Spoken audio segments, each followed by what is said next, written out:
Welcome to Sweet Life Beat Life. We hope this video helps. You start by making sure your iPhone is ready. Confirm iOS is up to date, because widget options vary by version.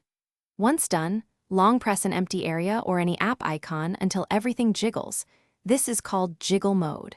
Now point your attention to the plus icon in the top left. Tap it to open the widget gallery.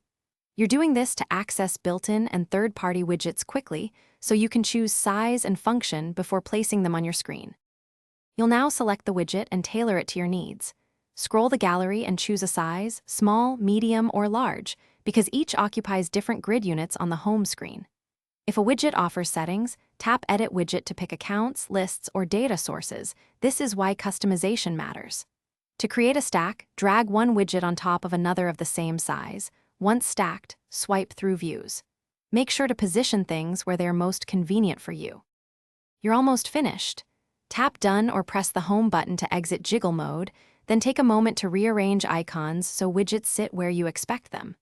For efficiency, use Smart Stack to cycle through multiple widgets automatically or create themed stacks for work and personal. If a widget misbehaves, first restart the iPhone, then update the app.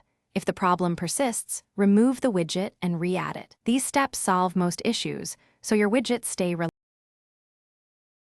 Thanks for watching. Consider subscribing if we helped you.